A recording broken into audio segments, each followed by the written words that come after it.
Hello दोस्तों, स्वागत है आपका अपने YouTube channel the Akash learning pro पे। तो आज की वीडियो में हम बात करने वाले हैं यूपी बोर्ड 10th एग्जामिनेशंस की। तो ये मेरे पास एक क्वेश्चन पेपर है जो कि विज्ञान यानी साइंस का है, जो कि 2024 में हाल ही एग्ज़ाम्स चल रहे हैं उनका है। तो आज हम बात करेंगे इस एग्ज़ाम्स में क्या क्या आया है। तो सबसे पहले बात करते हैं इसमें पूर्णांक मतलब टोटल नंबर कितने हैं। तो ये 70 नंबर का क्वेश्चन पेपर है, बाकी 30 नंबर जो है प्रैक्टिकल में मिलेंगे। उसके बाद बात करें इसकी टाइमिंग की, तो टाइम इसका 3 घंटे 15 मिनट है। और इस 15 मिनट जो दे रखे हैं वो पढ़ने के लिए दे रखे हैं। और ये जो प्रश्न पत्र है ये 2 खंडों में विभाजित है, खंड आ तथा खंड बा। और खंड आ तथा बा 3 उपभागों में, उपभाग 1, 2 और 3 में विभाजित है। हाँ, तो इसमें कुछ जो मल्टी ऑब्जेक्टिव टाइप क्वेश्चन जो होंगे उसके लिए एक OMR शीट दे रखी होगी, उसके लिए नीले या काले बॉल पॉइंट से आपको गोला भरने पड़ेंगे। और बहुविकल्पी प्रश्न के लिए 1 अंक निर्धारित है। और खंड बा में जो है वर्णनात्मक प्रश्न, यानी आपको कॉपी में उसको लिखना पड़ेगा, उत्तर देने पड़ेंगे आपको। और सभी प्रश्न इसमें अनिवार्य दे रखे हैं और इसमें हिंदी और इंग्लिश दोनों में दे रखा है। तो चलिए शुरू करते हैं। सबसे पहले ऑब्जेक्टिव टाइप क्वेश्चंस है, तो चलिए शुरू करते हैं। सबसे पहले है, किसी अवतल दर्पण पर आपतित प्रकाश किरण दर्पण से परावर्तन के उपरांत अपने ही मार्ग पर वापस आ जाती है। तो यह किरण मुख्य अक्ष का प्रच्छेदन करती है, तो वक्रता केंद्र पर वापस आ जाती है। वक्रता, तो इसका राइट आंसर हो जाएगा वक्रता केंद्र। उसके बाद एक लेंस वस्तु के स्थिति विशेष के आभासी सीधा आवर्धित प्रतिबिंब बनाता है, लेंस होगा तो ये लेंस उत्तल होगा। उसके बाद है, नेत्र लेंस की फोकस दूरी में परिवर्तन किया जाता है, तो इसका आंसर हो जाएगा पक्षामावी मांसपेशियों द्वारा। स्वच्छ आकाश के नीले रंग के उत्तरदायी प्रकाश की घटना है, तो ये प्रकीर्णन कारण आकाश नीला रंग का दिखाई देता है। उसके बाद एक न्यूमेरिकल आया है, किसी विद्युत बल्ब पर 440 वाट 220 वोल्ट अंकित हैं, तो बल्ब फिलामेंट का जो प्रतिरोध होगा वो क्या होगा, तो ये 225 ओम होगा। उसके बाद है, इस क्वेश्चन में आपको मैचिंग करने हैं। तो ये वाला है, ये एम्पियर का है, एमीटर का है, ये बैटरी का है, और ये परिवर्ती प्रतिरोध का, और ये तार क्रॉसिंग का। तो इसका राइट आंसर 1 हो जाएगा। उसके बाद है, किसी धारावाही परिनालिका को स्वतंत्रतापूर्वक लटकाने पर वो सदैव उत्तर और दक्षिण में हमेशा स्थापित हो जाती है, स्थिर हो जाती है कोई भी। उसके बाद नेक्स्ट क्वेश्चन है, निम्नलिखित में कौन सी धातु कमरे के ताप पर ठोस अवस्था में नहीं होती, तो इसका राइट आंसर हो जाएगा मरकरी।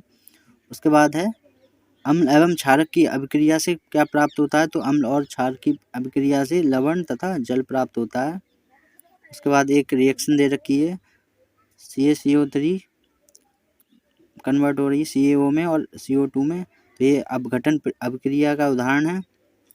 उसके बाद है, श्रृंखलन का गुण किस परमाणु में पाया जाता है, तो ये कार्बन में पाया जाता है।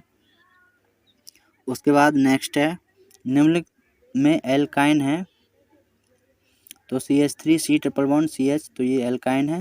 उसके बाद ईंधन एवं औषधियों के रूप में उपयोग होता है, तो एथेनॉल ईंधन और औषधियों के रूप में उपयोग होता है। उसके बाद उपभाग 3 यानी सबसेक्शन 3 है, गुर्दे की इकाई जो उत्सर्जन प्रक्रिया में भाग लेती है, तो इसका राइट आंसर हो जाएगा नेफ्रॉन या वृक्काणु। उसके बाद है, पौधों में जाइलम किसके लिए उत्तरदायी है, तो जाइलम जल के लिए उत्तरदायी होता है, मतलब जल का वहन जाइलम के द्वारा होता है, और जाइलम एक ऊतक होता है। उसके बाद है, सुपोषी पोषण के लिए आवश्यकता होती है, तो जल की, प्रकाश की, क्लोरोफिल की, सबकी आवश्यकता होती है, तो इसका राइट आंसर हो जाएगा डी। उसके बाद ऑक्सीजन की उपस्थिति में पायरुवेट का ऑक्सीकरण कोशिका के किस भाग में होता है, तो ये माइटोकॉन्ड्रिया में होता है। उसके बाद मेंडल ने अपना प्रयोग किया था, तो मेंडल ने अपना प्रयोग वंशागत गुणों के अध्ययन के लिए प्रयोग किया था। उसके बाद नेक्स्ट है, निम्नलिखित में कौन ओजोन परत के क्षरण के लिए जिम्मेदार मुख्य पदार्थ है, तो CFC यानी क्लोरोफ्लोरोकार्बन ओजोन परत के क्षय के लिए जिम्मेदार है। उसके बाद नेक्स्ट क्वेश्चन है, निम्न में कौन आहार श्रृंखला का निर्माण करते हैं, तो इसका राइट आंसर हो जाएगा घास, बकरी तथा मानव। उसके बाद है, प्रकाश अपवर्तन की सबसेक्शन पार्ट बी स्टार्ट होता है। इसमें सबसेक्शन 1 में क्वेश्चन है, प्रकाश अपवर्तन की घटना को समझाइए। 2 नंबर का क्वेश्चन है, जो ऑब्जेक्टिव टाइप क्वेश्चन थे वो 1-1 नंबर के 20 क्वेश्चन थे। उसके बाद है, नेत्र के दीर्घदृष्टि दोष यानी दूरदृष्टि दोष तथा इसके संशोधन पर संक्षिप्त टिप्पणी लिखिए।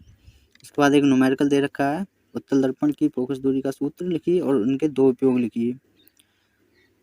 उसके बाद है 2 सेमी लंबी और वस्तु 20 सेमी फोकस दूरी के उत्तल लेंस के संयुक्त अक्ष के लंबवत रखिए। लेंस से वस्तु की दूरी 30 सेंटीमीटर है, तो प्रतिबिंब की स्थिति तथा प्रकृति को ज्ञात कीजिए। एक न्यूमेरिकल आया है। उसके बाद है किसी चुंबकीय क्षेत्र में धारावाही चालक पर लगने वाला बल किन किन कारकों पर निर्भर करता है। उसके बाद चुंबक तथा धारावाही परिनालिका में अंतर स्पष्ट कीजिए।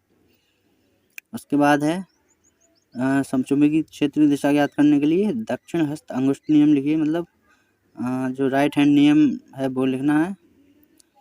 उसके बाद एक न्यूमेरिकल दे रखा है, यहाँ पे परिपथ में फ्यूजों का क्या महत्व है, उसके आधार पर एक न्यूमेरिकल है। अच्छा, ये पूछा गया है इसकी विद्युत की आपूर्ति 220 वोल्टेज पर क्यों की जाती है। उसके बाद है घरेलू विद्युत परिपथ में प्रयुक्त तारों के नाम तथा आवरण तारों के रंग लिखिए। उसके बाद नेक्स्ट है IUPAC नाम पूछा गया है, ये 2 नंबर का क्वेश्चन है। IUPAC नाम आते हैं। उसके बाद संयोजन अभिक्रिया का एक उदाहरण लिखिए, सिर्फ समीकरण लिखनी है, परिभाषा नहीं लिखनी है। उसके बाद संतुलित समीकरण लिखिए, यहाँ पे आपको फार्मूला लिखने पर मतलब फार्मूले लिखने हैं इसके। उसके बाद नेक्स्ट है निम्नलिखित तत्वों का इलेक्ट्रॉनिक विन्यास लिखनी, तो सोडियम और क्लोरीन का इलेक्ट्रॉनिक विन्यास लिखना है। उसके बाद है निम्नलिखित समीकरण संतुलित करना, तो 2 इक्वेशन दे रखी हैं आपको, तो इन इक्वेशन को संतुलित करना है। ये भी 2 नंबर का क्वेश्चन है। उसके बाद निम्नलिखित पर संक्षिप्त टिप्पणी लिखिए, तो ये अथवा में दे रखा है, या तो आप 3 ये वाले क्वेश्चन कर लीजिए या अथवा में ए और बी ये वाले दोनों क्वेश्चन करने हैं आपको। तो ये 6 नंबर के क्वेश्चन है। तो सबसे पहले अम्लीय वर्षा, तन्यता एवं अगाध वर्धता मिसेल। उसके बाद है संक्षारण से आप क्या समझते हैं, इसकी सुरक्षा के 2 उपाय लिखिए। उसके बाद है ऊष्मा क्षेपी और ऊष्मा शेषी अभिक्रिया से आप क्या समझते हैं, उदाहरण दीजिए। उसके बाद है सेक्शन 3 में 4 नंबर का क्वेश्चन है।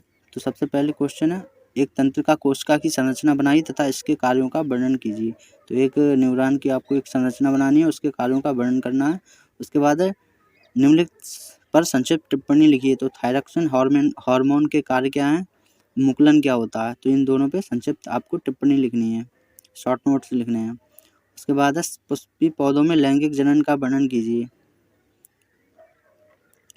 ये 4 नंबर का क्वेश्चन है। उसके बाद है मनुष्यों में ऑक्सीजन तथा कार्बन डाइऑक्साइड का परिवहन कैसे होता है, अथवा इन दोनों में से कोई एक क्वेश्चन करना है। मनुष्य के हृदय की संरचना का उपयुक्त चित्र की सहायता से वर्णन कीजिए। तो ये थे 11 टोटल क्वेश्चन। वीडियो अगर अच्छी लगी हो तो लाइक करें और वीडियो पे बने रहने के लिए बहुत बहुत धन्यवाद।